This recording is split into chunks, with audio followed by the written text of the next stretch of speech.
my friends. We have randomly started this program, apparently, with Indian music. But I'm enjoying it. I like it. Okay, all right. Gee, I wonder what's the big story we're going to start with. I think you all pretty much know. But listen, there are two very important stories today. One that is incredibly good news and much more important than any birth certificate. We'll get to that later in the program. Plus, bountiful town hall anger and some fun clips. And now all of a sudden, the Republicans a little bit of a flip-flop. I'm going to take some credit.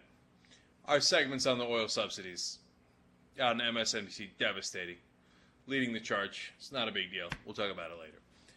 Okay, so, obviously, let's start with the birth certificate. So, all of a sudden, out of nowhere, this morning, the Obama White House releases the long-form birth certificate. Not the short form, not the mid-form, but the long form. Oh, my God. The world has changed. But not only did they release it, here's an interesting part. President Obama, who did not have to come out and speak on this, they were already releasing it to reporters, decided to come into the press room and speak on it for 5 minutes. And he was not happy about the situation. Let's go to the president. As many of you have been briefed, we provided additional information today about the site of my birth. Now, this issue has been going on for 2.5 years now. I think it started during the campaign. And I have to say that over the last 2.5 years, I have watched with bemusement. I've been puzzled at the degree to which this thing just kept on going. We've had every official in Hawaii, Democrat and Republican, every news outlet that has investigated this, confirm that, yes, in fact, I was born in Hawaii, August 4th, 1961, in Kapi'olani Hospital. Normally, I would not comment on something like this because obviously there's a lot of stuff swirling in the press at any given day, and I've got other things to do. But 2 weeks ago, when the Republican House had put forward a budget that will have huge consequences potentially to the country, and when I gave a speech about my budget and how I felt that we needed to invest in education and infrastructure and making sure that we had a strong safety net for our seniors, even as we were closing the deficit, during that entire week, the dominant news story wasn't about these huge monumental choices that we're going to have to make as a nation. It was about my birth certificate. And that was true on most of the news outlets that were represented here. Now, I know that there's going to be a segment of people for which, no matter what we put out, this issue will not be put to rest. But I'm speaking to the vast majority of the American people, as well as to the press. We do not have time for this kind of silliness. We got better stuff to do. I've got better stuff to do. We got big problems to solve, and I'm confident we can solve them, but we're going to have to focus on them, not on this. So, there was a wide range of reactions to this. Some think that it was a good move. Hey, he shows up Trump and the others and shows this is a kooky stuff, and we told you the Republicans were barking up the wrong tree, and look at how ridiculous they are, etc. But there was a much bigger portion of progressives who said today that they were very discouraged by this because it looked like the president was, as usual, responding to conservative criticism, and that he shouldn't have elevated Donald Trump by bothering to respond to that carnival barker, as the president alluded to him a little later. He didn't say it by name, but it was obvious that he was talking about Trump. So I hear that, and I'm very used to that, so I guess I was not blown away by that point. I thought this is what the president does. That's what he always does. He responds to Republican and conservative criticism.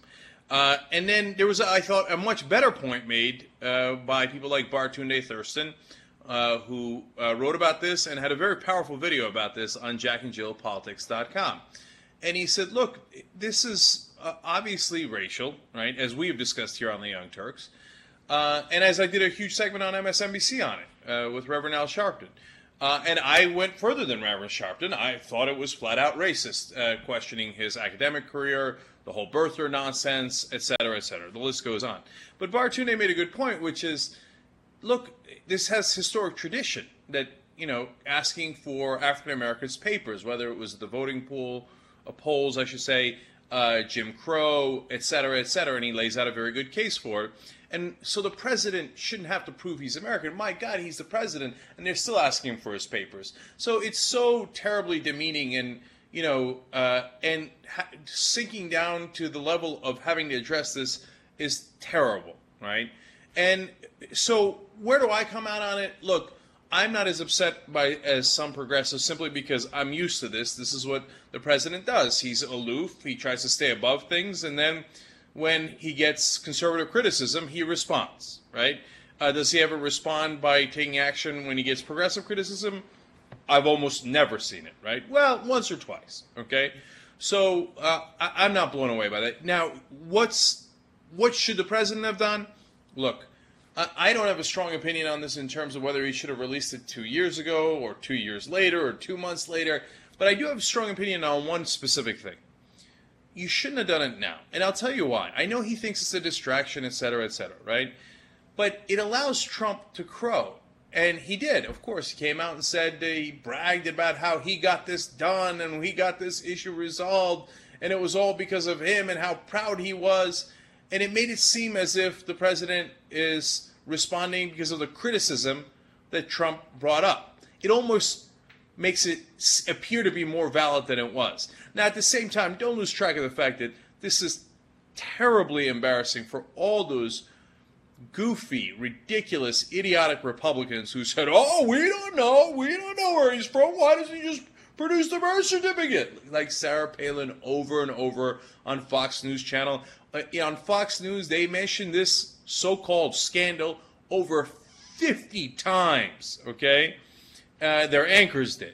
And the list goes on. And there was all the Republican leaders, Boehner, Cantor, et cetera. They were all on tape. We again showed it on my MSNBC show at 6 o'clock. And all of them saying, oh, you know, I guess I take him at his word, but, you know, why doesn't he just settle the issue, et cetera.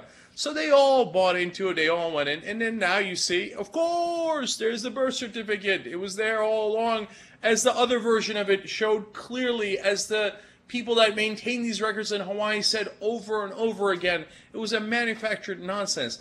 I guess what bothers me about the media coverage of it a little bit is that in the old days when they had these goofy theories about Vince Foster being killed by the Clintons, et cetera, it was considered gross and some, you know, thing that really fringe, ridiculous people did. Now it's gotten so big that, you know, in a poll, a Gallup poll, 24% of Americans believe that the president was not born in the U.S., simply not born. Another 19% said that they weren't sure. That's why the president had to respond to it. So it's in a funny turnaround here. I think I have more sympathy for the president in this situation, although I disagree with his timing, than some other progressives do. So, look, he was in a tough spot because you got to deal with these lunatics all the time. But I think if you're in the Republican Party, you're in a tougher spot because those lunatics are your leaders. And one of them has to run against President Obama. And are you really going to get a majority of the country to sign on to people who push this kind of nonsense? So now we go to Trump, who was so happy about this. I mean, if the Obama White House thought we will show the birth certificate and hence Trump will be quiet and he'll be embarrassed and he'll see how wrong he was, boy, did they have a rude surprise ahead for them, because here was Donald Trump's reaction instead. Today, I'm very proud of myself because I've accomplished something that nobody else has been able to accomplish. I was just informed while on the helicopter that our president has finally released a birth certificate. I'd want to look at it, but I hope it's true so that we can get on to much more important matters so the press can stop asking me questions. He should have done it a long time ago. Why he didn't do it when the Clintons asked for it, why he didn't do it when everybody else was asking for it, I don't know.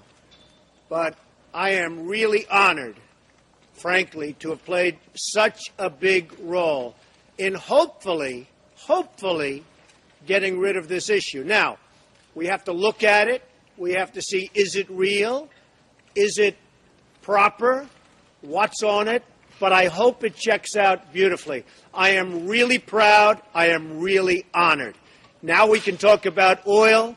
We can talk about gasoline prices. We can talk about China ripping off this country. We can talk about OPEC doing numbers on us like nobody has ever done before. We can get on to issues, and hopefully when I sit down with interviews, people don't start talking about birth certificate, like they've been doing. What a joke this guy is. He's the one that brought it up. He's the one that said it over and over again in interviews, and now he turns around and blames the media for it. They keep asking me about it. You know, it's not my fault. I am honored to have resolved it. You didn't resolve it. You're the one who brought it up in the first place. And did you notice all of that unbearable bragging? Who doesn't vomit in their mouth when they see this guy anymore? About, they're basically implying, the Clintons couldn't get him to show his birth certificate, but I did. Look at how I am proud that I got this done. In other words, he's saying the president answers to me. And that repulses me. I mean, that's the part where I say, I wish the president had not done this at this time. Because then Trump, instead of being quiet, brags about it. And he says, now we can move on to important matters. You're the one who raised it in the first place. And he says, well, assuming, and never letting it go, still saying, assuming that it is real and proper, Mr. Trump is going to have to, go over this a little bit more later. Don't feed the trolls. This is, a well-known saying, as you all know on the internet. Donald Trump is a troll, and he's trolling the president with his stupid comments, trying to get his attention. And so when the president responds to Trump, he's feeding the trolls. And the troll is ecstatic, as you all know, online. That's what I'm saying. Oh my God, he paid attention to me. Oh, I'm such a happy troll. That's exactly what Donald Trump did right there. By the way, is Donald Trump the only person who is or still expressing skepticism about the birth certificate? Of course not. Here's Fox News' website. Let's put up the graphic there. It says it's what the White House releases. What it says is Obama's birth certificate. Which is it really? I don't know. What is that? We had Joseph Farah on my MSNBC show tonight. We got into a nice long fight. It was fun for everybody. But, I brought him on to ask one specific question, among others. But I really wanted to press the point with him. He said that if the president offered up his birth certificate, that he would pay $15,000 to the hospital that was on the birth certificate. He didn't say, what if it's a Hawaii, or is he a dual citizen? So is he letting it go? First of all, of course not. He's now saying no, since his father was Kenyan, it doesn't really count, because then there's a dual citizen. He's got, the endless conspiracy theories. They're never going to let it go. Of course they can't admit that it's wrong. WorldNet Daily is now publishing a book about how the birth certificate doesn't exist. How stupid are they?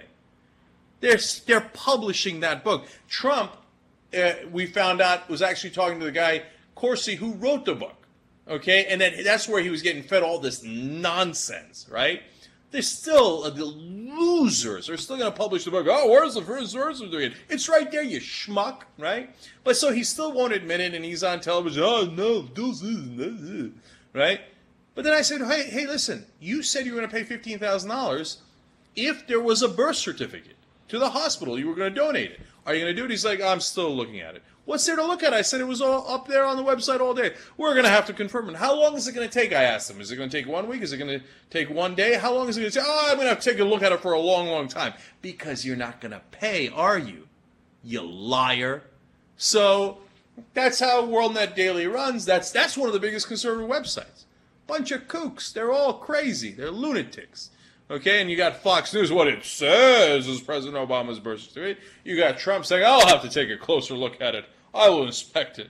By the way, Ron Allen from NBC runs up to me. He says, here's the birth certificate. You want to take a look? He's like, I will inspect it later. No.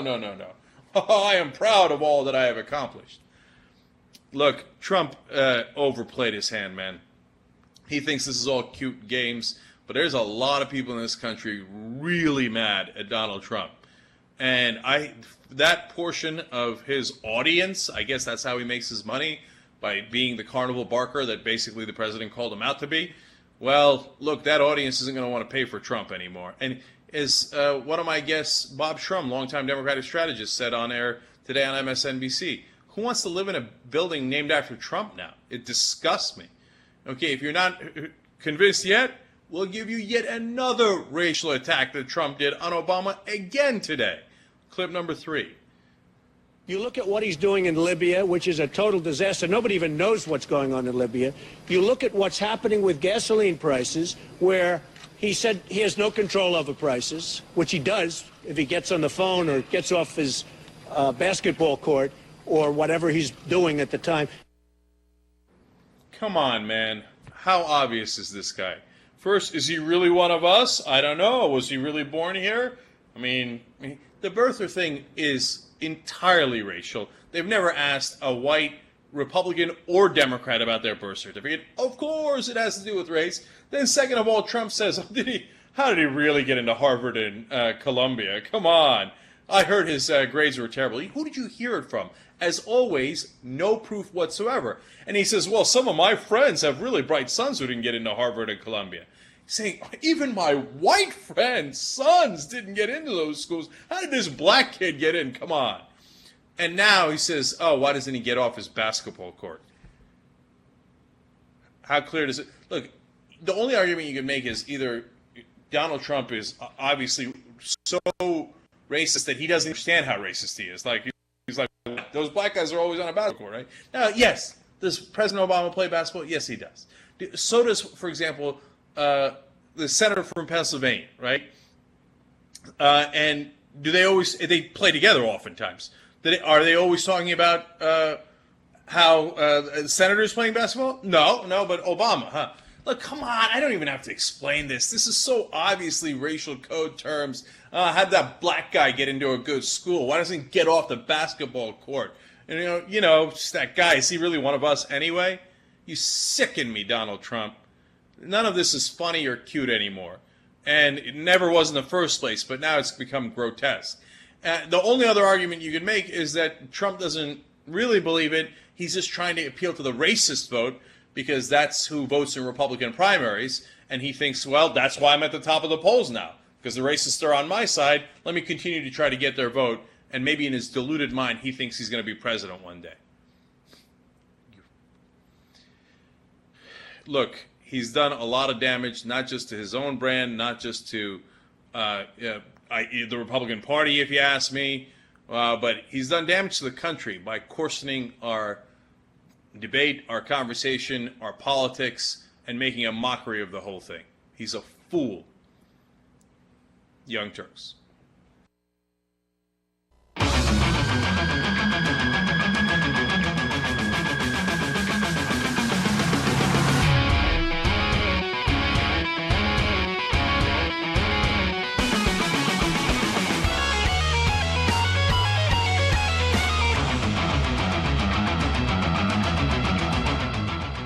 Welcome back to the Young Turks. Anna and Cenk with you. We have a really great hour ahead for you guys. We have some fun stories. We have some serious stories. Some of the things you guys can look forward to is one story of a homeless woman who has been arrested and charged with larceny for enrolling her son in public school.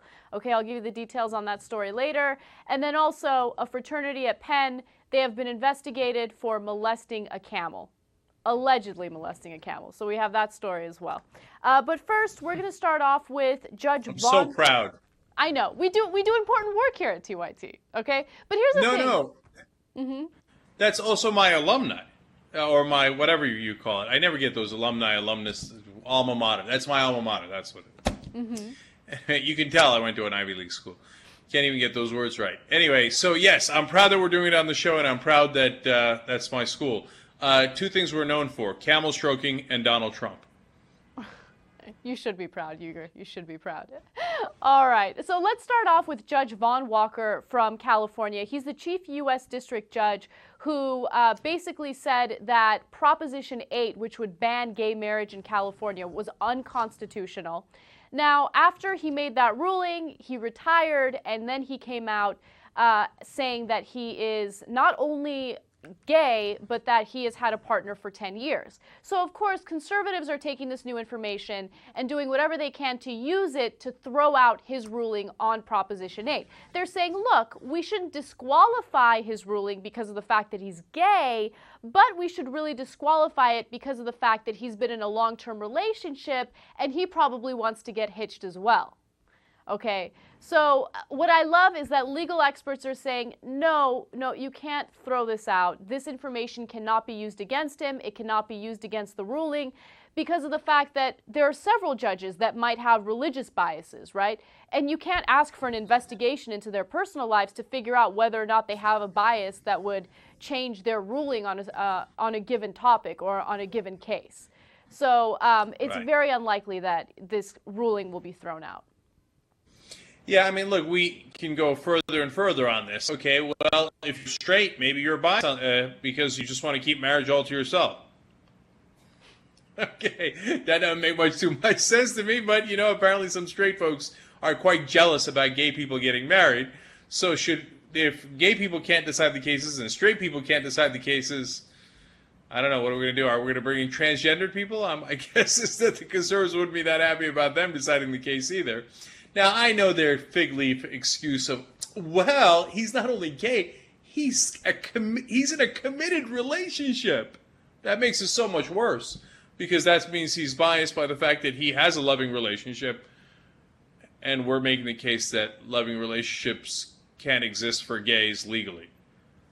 Well, maybe you shouldn't make that case. Right, and does him being in a long-term gay relationship change the fact that it's unconstitutional to take or to ban marriage for same-sex couples? No, I don't think it does.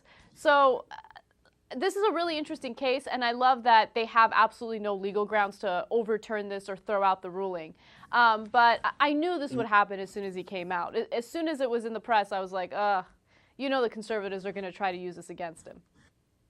Last thing on this is an analogy. It's like when we were trying to get rid of the laws banning white people and black people from getting married in this country. And if a judge was white and he had ruled that, well, it's unconstitutional to not allow people to get married just based on the color of their skin, and then we found out, but he's been dating a black woman. Well, so then obviously it must be constitutional to make sure white people and black people can't get married. You see what I'm saying? That doesn't make no kind of sense. Absolutely.